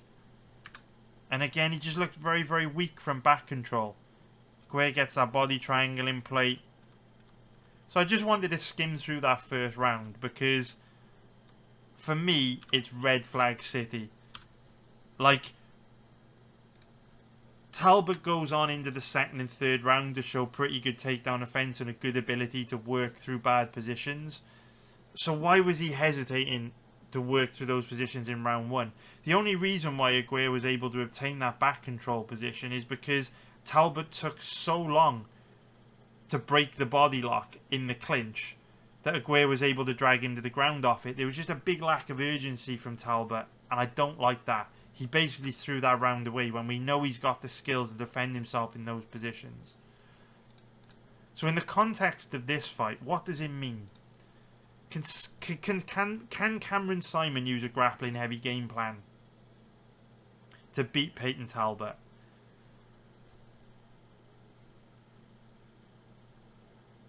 I think the answer to that question is similar to the answer of whether or not AJ Dobson can keep the fight standing against Edmund Shahbazyan. And the answer is it depends, right? It depends on what version we get of Peyton Talbott and how much grappling Saaiman chooses to use. So the thing about Saaiman is a real tenacity to everything that he does. He works very hard. He fights at a high pace. His output is very high. And he's got the cardio to go hard for 3 rounds. He will slow a bit, but everyone slows a bit when they work as hard as Saaiman. Saaiman's MMA grappling is pretty good. He's got good offensive wrestling. The problem with Saaiman is that he lacks physicality with his grappling, which is a problem that a lot of young fighters have, right? He's only 23. It'll take him time to build up that physicality. He'll get there eventually, but he just doesn't have it right now. So his MMA grappling technique is reasonably good. He's a persistent grappler when he wants to be. But doesn't have like that crushing physicality that someone like an Amanda Ribas has on the ground. So when I look at this fight, there are 2 major factors which will determine who's going to win this. The first is how much grappling does Saaiman use, because primarily he's a striker, he likes to stand and bang. But the thing is, if this fight stays standing, I don't think it's going to be like the Christian Rodriguez fight, where even though Rodriguez has a bit of an edge on the feet, Saaiman also has a bit of success on the feet. I don't think this fight's going to be like this. I think if the fight stays standing, similar to Namajunas versus Ribas, I think Saimon's going to get smoked. I think it's going to be real bad for him. I think Talbott is going to light him up, probably knock him out. So Saimon's probably going to be forced to grapple, which on one hand is a good thing, because he needs to grapple if he wants to win this fight. But on the other hand is a bad thing, because it'll make him predictable, right? He might have to start shooting from quite far out of Talbott's range. And if he's not a skilled enough striker to set up his takedowns, it's obviously going to be harder to get them. So the first question is, how much grappling will Saaiman use? His past fights suggest not a whole lot, but the way these 2 match up stylistically means Saaiman may be forced to grapple a lot more than he has recently. So the second question, which will determine how this fight is likely to play out, is going to be, how much urgency does Talbott show when working through grappling positions? Because if Talbott is just going to fight for 3 rounds like he did for that first round against Aguirre and just hesitate being in these positions and allow Saaiman to out-hustle him, then I could see a situation where Saaiman kind of just outworks him. You know, if Talbott spends too long fighting through, you know, these positions that Saimon's going to be working for, you know,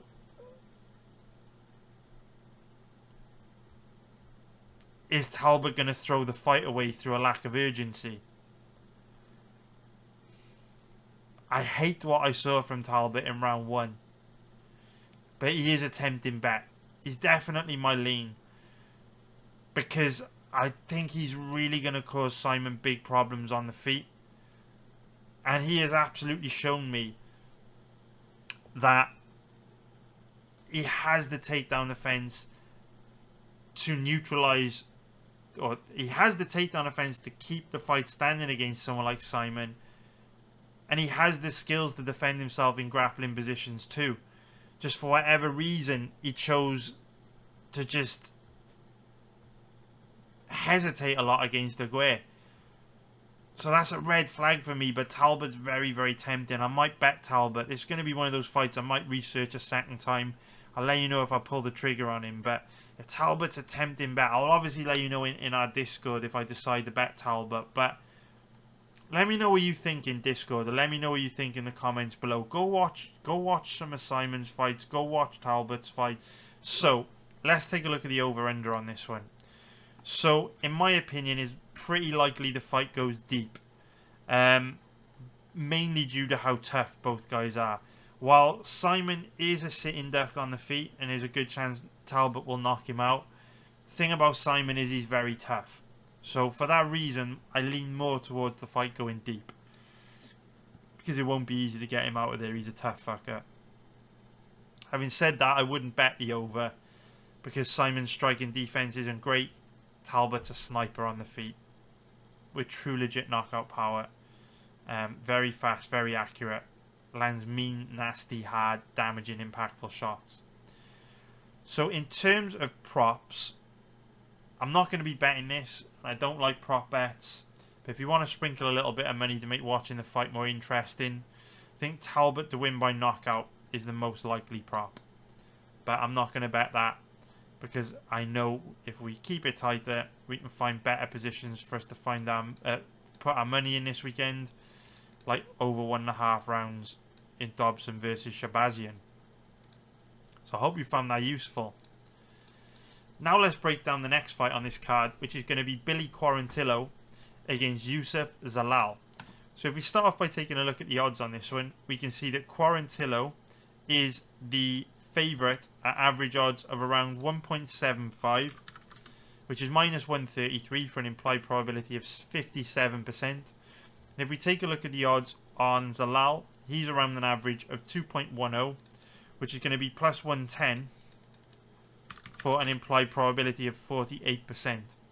So Zalal is 27 years old, 5'10", with a 75-inch reach. Quarantillo, 35 years old, 5'10", with a 70-inch reach. So, a couple of X factors on this one.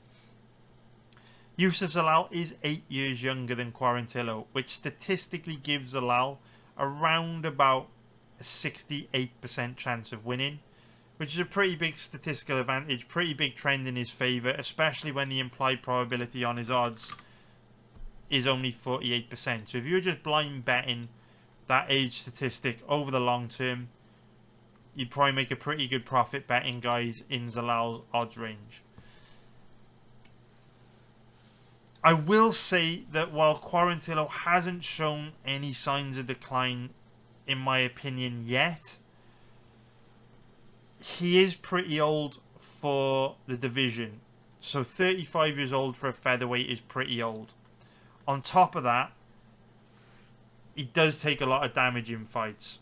You know, we've seen him brutally knocked out against Edson Barboza, and he's the type of guy that loves to get into brawls, loves to get into wars, and takes a lot of damage in his fights, right? So even though he hasn't shown any signs of decline yet, he does fit the profile for someone that will start to be declining a lot from fight to fight, because he's been in a lot of wars, he's taken a lot of damage, he's getting quite old for a featherweight. But we know he's an absolute dog, he's got the heart of a lion, he's an absolute warrior, and he's incredibly mentally tough, which is a huge attribute to have in mixed martial arts, possibly even the most important attribute to have. You know, we've spoken on this card about, you know, fighters like Peyton Talbott or AJ Dobson, you know, having some issues in the mental side of the game. It's not the case with Billy Quarantillo. He's exceptionally strong in the mental side of the game. So is Yusuf Zalal, though, to be fair, but, you know, it's not really relevant. So, the other X factor on this fight is that Zalal has a 5-inch reach advantage. Now, this is good for Zalal because he doesn't use his length amazingly well, but he does fight pretty long. He does throw a lot of jabs, does throw a lot of range-finding kicks. So having that 5-inch reach advantage is quite nice. It's quite nice. We know that Billy Quarantillo's got pretty bad striking defense, so having the 5-inch reach advantage will be nice so that Zalal can just kind of chip away at Quarantillo from a range where Quarantillo's going to have to cover a lot of distance to come forward, get inside and land. So, how do we view this fight from a stylistic point of view? Both guys are primarily strikers, but they both like to mix it up on the ground a lot as well. So, man, this is a complex fight. I don't even know where to begin with this one. Right. Yusuf Zalal is primarily a striker. He's got a base in kickboxing. But if you go and watch most of Yusuf Zalal's fights over the last few years, he's used grappling heavy game plans in a lot of them. And I think the reason why he's done this is because he has amazing cardio. And so he tries to out-hustle guys with his grappling. Because he can spam takedowns for 15 minutes. He can hustle very hard in grappling positions. The problem with guys like Zalal is that there's always a trade-off, right? You either are really strong and really powerful and have amazing grappling control because of how strong and powerful you are, but then you usually have a tendency to slow down. Or you're a guy like Zalal that is a cardio machine, can sprint hard for 3 rounds, can grapple hard for 3 rounds, but because your cardio is so good, you give up that raw power, you know, that crushing physicality in favour of cardio, and therefore your grappling control isn't as good. That's definitely the case with Zalal.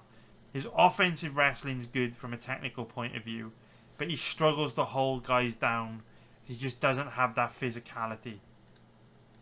When you look at Quarantillo, his base in grappling is Brazilian Jiu-Jitsu, which is both a strength and a weakness. It's a strength because Billy Quarantillo's Brazilian Jiu-Jitsu is excellent. He's got a dangerous submission game, very slick on the ground. It's difficult to cause him problems on the ground because he's so good at defending himself on the ground. But the downside of being, you know, a decent level Brazilian Jiu-Jitsu practitioner like Quarantillo is that he is too accepting of being on his back. Because he's got that base in BJJ, he spends too long hunting for long shot submissions on his back instead of showing more urgency to work his way back up to his feet. So this is an interesting fight because you've got 2 guys who are primarily strikers, but they both often get sucked into grappling. And so even though these 2 are primarily strikers, I actually see grappling as probably being the most likely area where this fight gets decided. Now, if this fight were to stay standing, I give Quarantillo the advantage. Because, like we were saying with Zalal lacking physicality in grappling positions, he also lacks physicality in striking. And so, even though he's very technical, and he moves very well, and he throws a very good volume of strikes in his fights, unfortunately, he doesn't have any power in his hands. So he touches guys a lot and he lands with a lot of volume, but he doesn't really damage them, he doesn't really impact them very much. Because of that, he doesn't have a very judge-pleasing style. And because he doesn't land particularly hard damaging shots on the feet, he struggles to put his stamp on rounds on the feet. Quarantillo is the opposite. He's an absolute savage, and I mean that in the best way possible. He lands mean, nasty, hard, impactful shots. He can really, really hurt you on the feet. I mean, go and watch what he did to Alexander Hernandez. The guy's an absolute savage on the feet.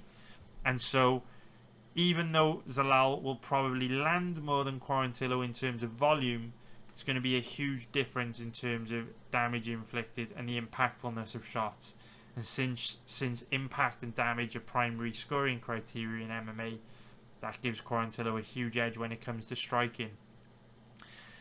Grappling's where things get really interesting though, because the biggest weakness in Quarantillo's skill set is his takedown defense. He's very easy to take down, and while I wouldn't necessarily say Quarantillo is easy to hold down because he's got an incredibly active guard and he's very, very tricky off his back, he will make you work very, very hard to maintain dominant positions on him. Quarantillo's problem is that he does spend too long on his back hunting for long shot submissions instead of trying to scramble back up to his feet. So this is an interesting fight because Zalal's a good offensive wrestler who is certainly capable of taking Quarantillo down, but he doesn't do a lot from top position, and Quarantillo's got a very active guard. So this is one of those fights where it's such an interesting fight because Zalal can take Quarantillo down and score takedowns. And he can outstrike Quarantillo on the feet in terms of volume. But Zalal cannot achieve much standing up or on the ground. There's not going to be a lot of end product from him. He's not going to be able to put Quarantillo in bad positions on the ground. He's not going to be able to trouble him with submissions. He's not going to be able to do much damage on the ground. He's not going to be able to do much damage on the feet. He doesn't have much power in his hands. So it's a really weird fight where Zalal is likely to outwork, out-hustle, and frustrate and dictate where the fight takes place. But he's probably not going to score huge. When Quarantillo has his moments, be it with submission attempts off his back, or reversals he might hit on the ground, or big shots and combinations he might land on the feet, he's the one that's going to be leaving a lasting impression on the judges' scorecards. So I can see why this fight is in the even money odds range. Because it's a real clash of styles. And it's hard to feel confident one way or the other.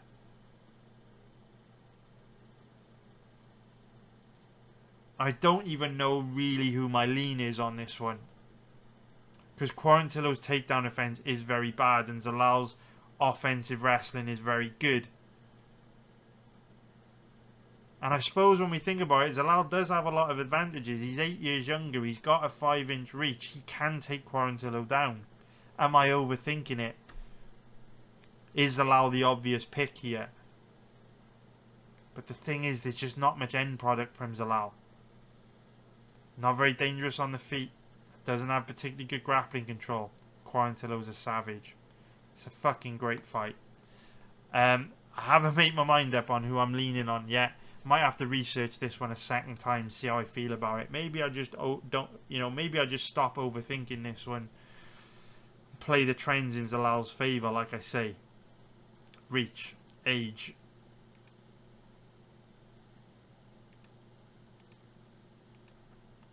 But it's a complex fight. Very, very good fight. This card's amazing. This card's absolutely amazing. Doesn't have the big names, but it does have the amazing fights. In terms of the over-under on this one, very, very, very, very, very, very likely this fight goes deep. Very likely this fight goes to a decision. Both guys are tough as nails, granite chins, reasonably skilled everywhere. Very, very difficult to finish. If you look at Zalal when he was in the UFC, he's an absolute decisionator. If you look at Quarantillo, frequently goes deep in fights as well. So very likely this fight goes to a decision, but unfortunately that's baked into the odds, with it being pretty steep favourite odds that this fight will go to a decision. And if we think about the prop bets on this one, not too sure actually. I want to research this fight a second time. One of these boys is going to win by decision. The odds on both of them to win by decision are terrible actually. Not that much better than the money line odds. So definitely don't bet a prop on this fight and pick a side on the money line. I'm not sure who my lean is on this one yet. I'm going back and forth on it. It's a complex matchup. So, yeah, I'm not sure, man. I will obviously let you know in the Discord who my pick is, who my even money bet is, but I'm not 100% sure yet. I need to give this one some more thought. So I hope you found that useful. Now let's break down the final fight on this main card, which is going to be Luis Pajuelo versus Fernando Padilla. My Spanish is probably terrible. Let's break down the odds. So we can see that Padilla is the favourite at average odds of around 1.61, which is going to be minus 164 for an implied probability of 62%. And if we take a look at the odds on Pajuelo, he is around an average of 2.35, which is going to be plus 135 for an implied probability of 43%. So Pajuelo making his debut. He's 29 years old, 5'10" with a 69.5-inch reach. Padilla, 27 years old, 6'1", 76-inch reach. So we can see that while both guys are roughly the same age, Padilla has a huge 7-inch reach advantage or 6-inch reach advantage over Pajuelo, which is a pretty big deal in a fight like this because both these guys are brawlers. They like to stand and bang, and both of them have pretty bad striking defense. So this is a really interesting fight because statistically, Padilla with that 6-7-inch reach advantage has around about a 67% chance of winning. So in a purely stand-up fight where it's very unlikely to go to the ground, that's a pretty big edge. And when you look at Padilla's odds of around 1.61, the implied probability is only 62%, which means you've got a bit of a 5% edge there if you're betting purely based on that reach statistic. Plus, you throw into the mix the fact that Pajuelo making his UFC debut, which isn't easy.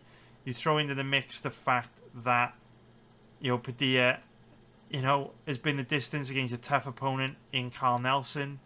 You know, is more experienced than Pajuelo. He's got double the number of fights. You know, there's a lot to like about Padilla in this fight, and he is very, very tempting. I do think that this fight has got Fight of the Night written all over it. Both these guys like to stand and bang. They're brawlers. They don't like to take a backward step. They're reasonably dangerous on the feet. They're absolute warriors. Neither of them ever try and take their opponents down, so you can guarantee this is going to be a stand-up war. For me, I think Padilla is very likely to get this done. When you consider that, you know, debutants lose a decent percentage of the time, that 6-inch reach advantage, the fact that Padilla fights long, he's got a good chin, he's reasonably technical, fights at a high pace, throws a high volume. I know that Pajuelo's a dog, but for me, Padilla's just that reach advantage with both these guys liking to brawl and bang and be boxers. You know, having that, you know, I mean, look at it, 69.5-inch reach versus 76-inch reach. It's almost a 7-inch reach. That's huge in a fight where both guys don't want to take a backward step and they both want to plant their feet, stand in front of one another and bang. That reach advantage is huge, man. It's absolutely huge because it allows Padilla to land on Pajuelo from a range where Pajuelo's got to cover a decent amount of distance to get inside and fire back. So Padilla's a very tempting bet for me. And I haven't decided whether I'm betting him yet, but I'll let you know in the Discord if I decide to pull the trigger on him, because he is very, very, very, very, very, very, very tempting. So, how do we view this fight from a over-under point of view? Well, both these guys are tough as nails, so pretty good chance this fight goes the distance. If you look at Pajuelo's record, a lot of his fights have ended quickly, but that's because he's been facing a relatively low level of opponent. Same goes for Padilla, really. A lot of his fights have ended inside the distance against a lower level of opponent, but because of how these two match up with how tough they are, I think pretty likely this one goes deep. It's probably going to be a stand-up war. But because it's going to be a stand-up war and neither of these like to take a backward step, I would not bet the over-under because they're both going to be playing rock'em sock'em robots, and in that kind of fight, one of them could easily land a big shot and knock the other one out. And the odds are too short to play the over with how much these guys basically like to brawl. In terms of the props, Padilla by decision is the most likely outcome. I don't like the odds, so I won't be betting it myself. I think you're far better off taking Padilla by just money line straight. But Padilla is very, very interesting to me in this fight. So I hope you found that useful. If you did, please hit the like button and subscribe if you haven't already. Check out... don't check anything out actually because my website's still under development. So anyway, have a great week. Hope you crush it on this card. Hope you make loads of money. Consider joining me for live betting. I think you're going to like it a lot. Thank you very much for watching. Take care. Love you all. Nice one, guys. And I'll see you all in the next one. Take care.